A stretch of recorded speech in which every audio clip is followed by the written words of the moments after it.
Have you ever heard someone say you'll save thousands of dollars switching to an S Corp? Well, maybe, but maybe not, okay? S Corps can be amazing, but they're also the most over-recommended entity out there. If you switch in the wrong situation, you can create devastating tax consequences that are hard or impossible to reverse. So if you don't fully understand S Corps, when they provide a tax benefit and when they can actually increase your tax, then switching to one can backfire big time. I'm Jasmine DeLucci. I'm a tax attorney, CPA, and enrolled agent. I started studying tax law in high school. My day-to-day is actually running my CPA firm and my tax law firm, but I started posting on social media because real tax help with actual tax law should be available to everyone. So today I'm walking you through my formula and 3-step framework so you can determine if an S Corp is a good choice for you. So here's the formula to determine whether it makes sense to switch to an S Corp. It is the self-employment tax savings should be greater than the costs plus restrictions plus state tax impact plus federal double tax and disallowed loss issues. Whew, okay, that was a lot, and that's why we're gonna break it down so you can use this formula to calculate whether you have a tax benefit in choosing an S Corp by the end of this video. Step 1, estimate your self-employment tax savings. Okay, before you even think about switching to an S Corp, this is the very first question you should ask. Is it even possible for an S Corp to reduce tax in my situation? Since we know S Corps do not reduce your income tax rate and only impact self-employment tax, we want to know whether the self-employment tax savings number is so we can begin our analysis. So here's how you figure it out. Start with your business profit. For example, let's say the business earns $400,000 of net taxable income for the year.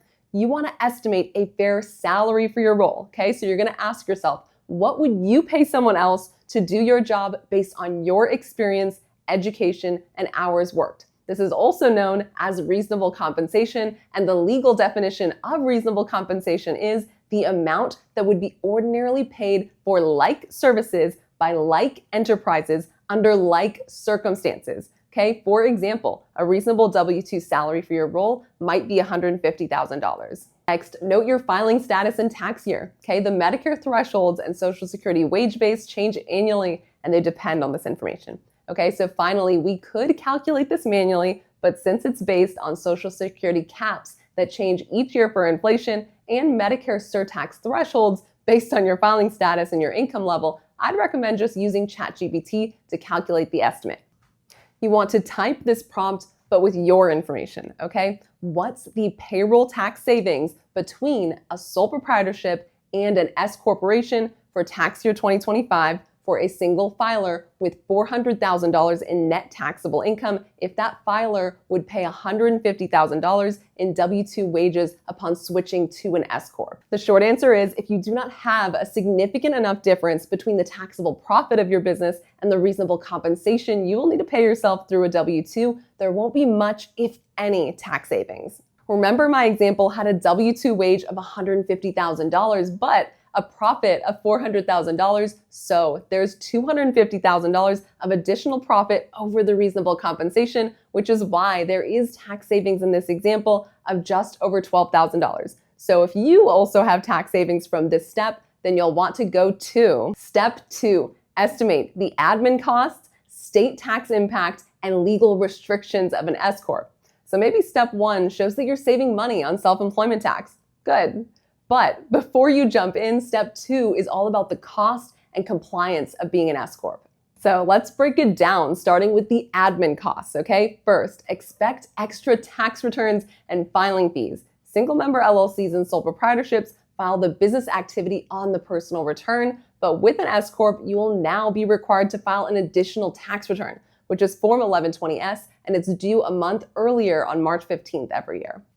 Then there's payroll tax returns, okay? Since S Corp owners are required to pay themselves reasonable W-2 wages, this means you'll need a payroll provider to file quarterly returns, including Form 941s and year-end filings, including Form W-2s. So before any savings, budget around $1,500 to $4,500 a year just to keep minimum compliance with your additional tax return and payroll tax filings. Now, let's talk about state tax. because even if you're saving self-employment tax federally, your state can claw some of that back, okay? And in some states, S-corps have additional tax consequences that can make a big dent in your expected tax savings. For example, always the best state for tax examples is California, which hits S-corps with a 1.5% franchise tax on net income paid at the entity level, even though the income also flows through to you and gets taxed personally. So you're basically adding an extra layer of tax at the S-corp level, like if your S-corp earns $250,000 net, like my example, that's $3,750 in a fee to a California tax entity on top of your regular personal state income tax rates. So you can just open up ChatGPT and type, what is the tax difference between a single member LLC or sole prop and an S-corp for state income tax purposes in, and then put your state and potentially even your city. And finally, we want to look at the legal and tax restrictions of S-corps and make sure it actually fits how you want to run your business, because S-corps come with some serious limitations that can trip you up later. The first restriction is that you can only have one class of stock. S-corps are legally required to treat all shareholders equally when it comes to distributions.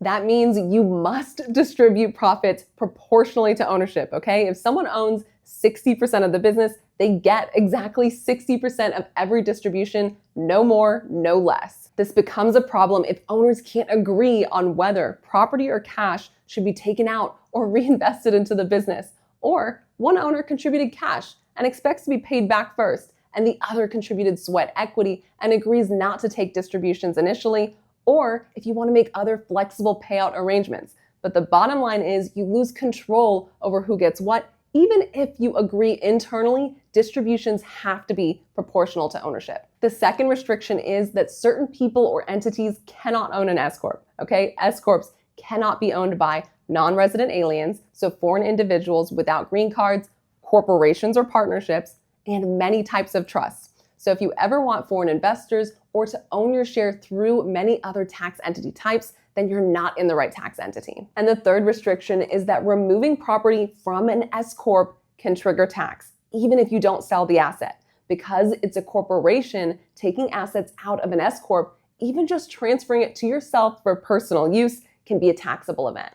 For example, you buy a vehicle and depreciate it. Later, you convert that vehicle to personal use and remove it from the business. The tax law tells us that it is a taxable disposition even though you didn't sell the vehicle. And while we try to avoid triggering tax in general, we especially want to avoid triggering tax when you don't receive any cash in the transaction. Now, there are a few other S-corp restrictions to keep in mind, though most businesses won't run into them, okay? You're limited to 100 shareholders total. The company must be a domestic, not foreign corporation, and you can't go public. So at this point, you've estimated how much it could save you in self-employment tax, what your admin, compliance, and state income tax costs will be, and whether the structure fits your long-term goals.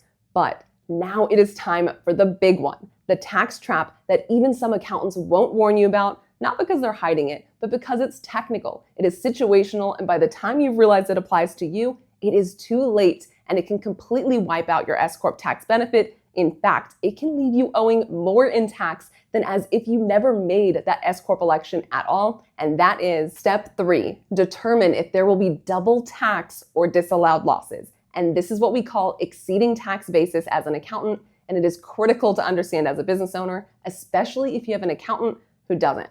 Let me walk you through it. Tax basis is your investment in the business, plus income you've already paid tax on.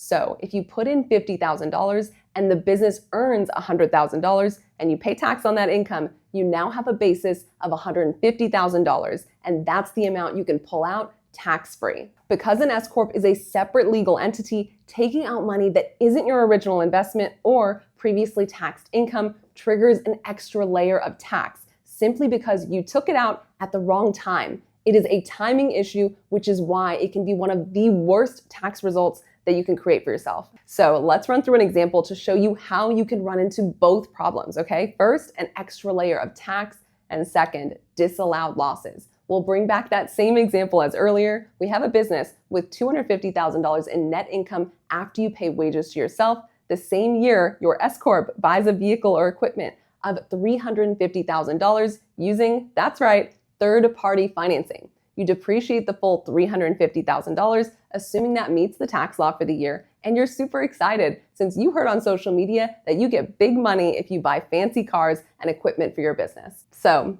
what's your tax basis?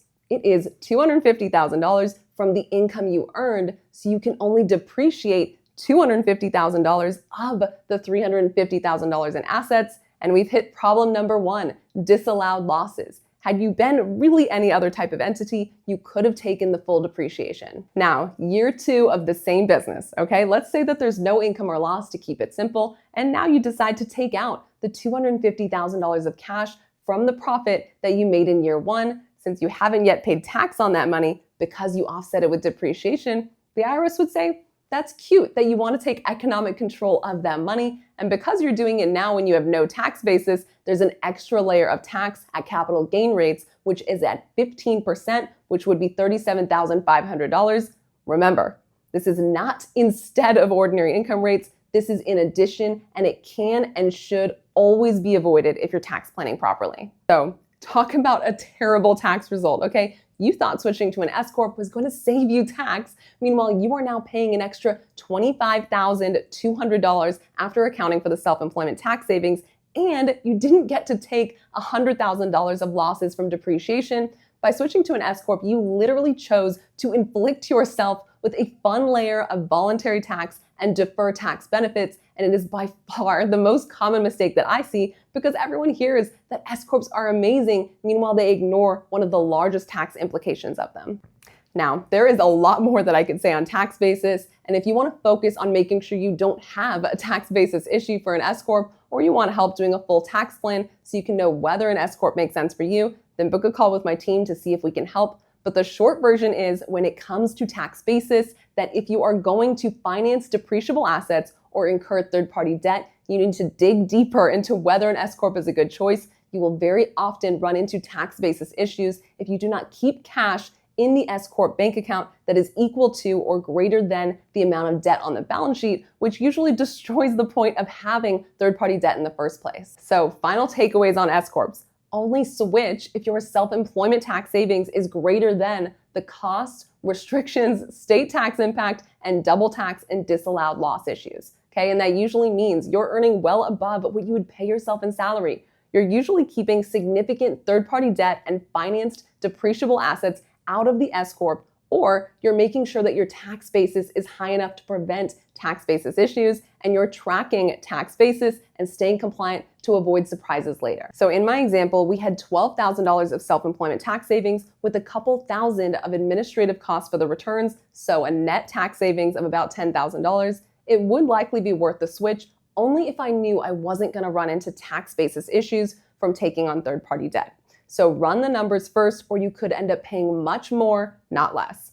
Like all tax strategies, the basic idea of start an S-Corp is easy. It's the full review and implementation where people get big tax surprises. And if you like this type of breakdown and you want more like it, then subscribe so I get feedback that you guys want more real tax law and tax strategy